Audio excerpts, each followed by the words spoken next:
नक्सलियों के खिलाफ केंद्र सरकार अब बड़ी कार्रवाई करने की तैयारी में है। सूत्रों के मुताबिक राष्ट्रीय सुरक्षा सलाहकार अजित डोवाल नक्सलियों से निपटने की कमान खुद संभाल रहे हैं।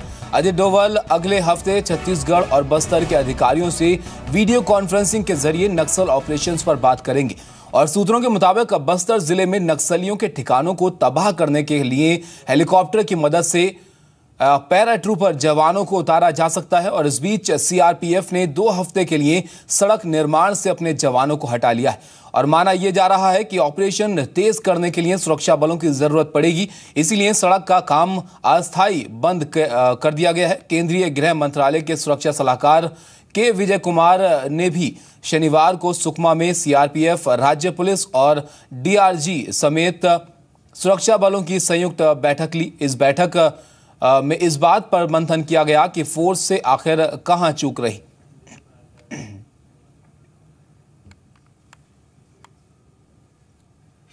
और जम्मू कश्मीर के पूर्व सीएम फारूक अब्दुल्ला ने कुपवाड़ा शहीदों को लेकर आपत्तिजनक टिप्पणी की है। फारूक ने कहा कि सुकमा में शहीदों को लेकर उतना शोर नहीं हो रहा जितना कुपवाड़ा में शहीद जवानों के लिए हो रहा है। फारूक के बयान पर सुशील पंडित ने कहा कि फारूक अब्दुल्ला पर चुनाव आयोग को बैन कर देना चाहिए। फारूक ने यह भी कहा कि कुपवाड़ा आतंकी हमले के बहाने लोगों को मुस्लिमों के खिलाफ भड़काने की कोशिश कर रहे हैं। और साथ ही कश्मीरी एक्टिविस्ट सुशील पंडित ने कहा कि फारूक अब्दुल्ला हमेशा ऐसी बयानबाजी करते रहे हैं, उन पर बैन लगा देना चाहिए। वहीं पैंथर पार्टी के अध्यक्ष मीम सिंह ने भी कहा कि फारूक देश के खिलाफ बोलने से बाज नहीं आते। पिछले कुछ महीनों से विश्वमन कर रहे हैं और सांप्रदायिकता फैलाकर उसका राजनीतिक लाभ लेने की कोशिश कर रहे हैं। श्रीनगर लोकसभा उपचुनाव के दौरान भी उन्होंने कुछ ऐसी बातें कही थीं जिनका संज्ञान लेते हुए चुनाव आयोग को उन्हें नोटिस भेजना चाहिए था। इस तरह की बातें करने के लिए उन्हें चुनावों से डिस्क्वालीफाई कर देना चाहिए। जितना प्रोपेगेंडा हिंदुस्तान के खिलाफ फारूक साहब ने किया, इतना शायद शेख साहब ने भी नहीं किया था। तो इसके लिए एक ही रास्ता है कि जम्मू कश्मीर में तुरंत गवर्नर राज कीजिए। अगर मोदी साहब सिंसियर हैं जम्मू कश्मीर को भारत के साथ इंटीग्रेट करने के लिए, तो धारा 370 में संशोधन, जम्मू कश्मीर को कीजिए भारत के साथ इंटीग्रेट और पावर दीजिए पार्लियामेंट को जम्मू कश्मीर पे। तो आपने देखा कि किस तरीके से फारूक अब्दुल्ला के बयान को लेकर अब प्रतिक्रियाएं भी आना शुरू हो गई हैं। बहरहाल आगे बढ़ते हैं। नोटबंदी के बाद 500 और 1000 रुपए के नोट भले ही बंद हो गए हों, लेकिन अब फिर से वो आपके घरों में वापस आने वाले हैं। पहले जहां इन नोटों को छिपा कर रखा जाता था, वहीं अब 500 और 1000 के नोट आपके घरों में सजावट और दूसरी जरूरी चीजों के रूप में लौटेंगे। ये कैसे संभव होगा, देखिए इस रिपोर्ट में।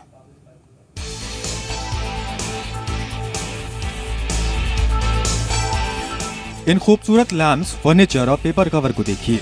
भले ही देखने में आम लग रहे हों, लेकिन इसकी खासियत जानकर आप हैरान रह जाएंगे। ये सब कुछ बने हैं 500 और 1000 के उन नोटों से जो नोटबंदी के बाद रद्दी हो चुके हैं।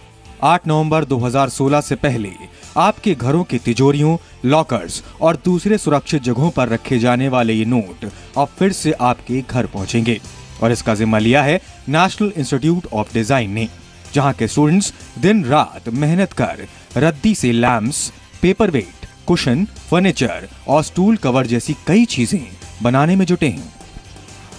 जो नोट मिले वो ऐसे ब्लॉक्स के फॉर्म में मिले, तो ये सबसे बड़ा चैलेंज ये है कि ये इतने छोटे पीसेस में है, हम इसे स्ट्रक्चर कैसे दें, खड़ा कैसे करें, स्ट्रॉन्ग कैसे रखें। इसके लिए हमने एक्सप्लोरेशन स्टेज चालू करी है इसको स्ट्रक्चर देने के लिए। और इसको मिक्स करने के बाद हम बहुत सारे प्रोडक्ट्स पे आए हैं, जैसे कि लैम्प शेड्स है, ये काउंटर टॉप्स है, पेपर वेट्स है। पुराने नोटों का दुरुपयोग ना हो इसलिए रिजर्व बैंक ऑफ इंडिया ने रद्दी हो चुके नोटों के टुकड़े टुकड़े कर NID को दिया है, जहां इनका दोबारा कैसे इस्तेमाल हो इस पर रिसर्च जारी है। वहीं पूरे भारत में भी एक कंपटीशन का आयोजन होगा जिसमें दूसरे संस्थान और इंडिविजुअली भी लोग शामिल होकर रद्दी नोटों के इस्तेमाल पर अपनी राय देंगे। जो श्रेडेड करेंसी नोट्स है 500 और 1000 की, वो हम फोटोग्राफ लेके और एक कंपटीशन लॉन्च करने वाले हैं। वो पूरा हिंदुस्तान में लॉन्च होगा और हमारा ब्रीफ यही रहेगा कि किस तरह से आप इस नोट का उपयोग करते हो, जो श्रेडेड नोट्स का, कि वो दिखे भी सही। ऐसा नहीं कि आपको ऊपर कलर कर देना है कि उसकी वैल्यू चली जाए।